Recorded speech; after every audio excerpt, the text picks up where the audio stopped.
Looking around this industrial setting, art might be one of the last things to come to mind, stacks of seemingly useless scrap metal all around. But that changes quickly, entirely, once you meet the owner. Michael Leaf crafts his art out of all this, and it all started years ago while he was sleeping. I had a dream about 22 years old of a hand that was cut out of metal and bent forward.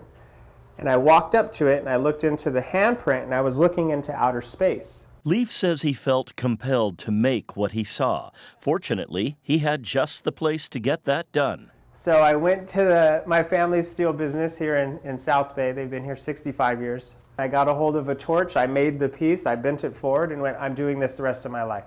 That was nearly 20 years ago. He says he was in a near state of shock when he sold his first piece. 6 months later, I sold another piece. 3 months after that, I sold another one and said, okay, there's something here. I have to pursue this. And then I asked to work here for free just to be around metal. And I'm coming on to my 19th year of making art around the world. After his parents retired, Leaf took over this space and transformed it into his studio. Looking around, you see various pieces in process. A lot of this is destined for the Bonita Museum and Cultural Center. More on that in a moment.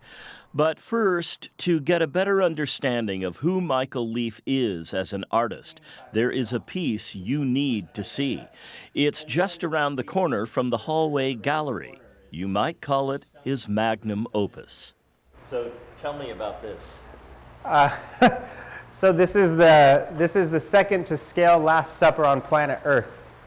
I just felt like making it, and when I learned the scale and size of the painting, I couldn't believe the numbers. It was 29 feet by 15 feet, 15 foot one. I thought I misread the paper because I have not seen the painting in real life. But the numbers were correct. Leonardo da Vinci's masterpiece is massive.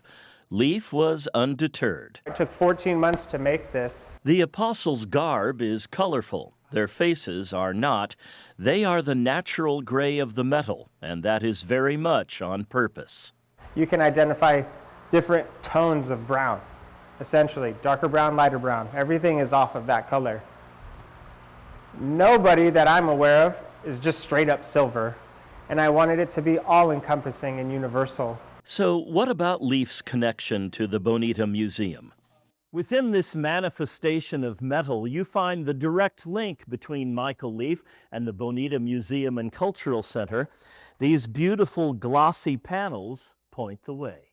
This is what the walls of the Bonita Museum and Cultural Center used to look like, a fairly nice modern stone motif, but you could easily miss the museum driving by on Bonita Road. Not anymore. As of late April, this is what the walls of the museum look like. Leaf's creation come to full-size life. The museum shares space in this complex with a sheriff's substation and the Bonita Library. It is a small place, just 2 rooms.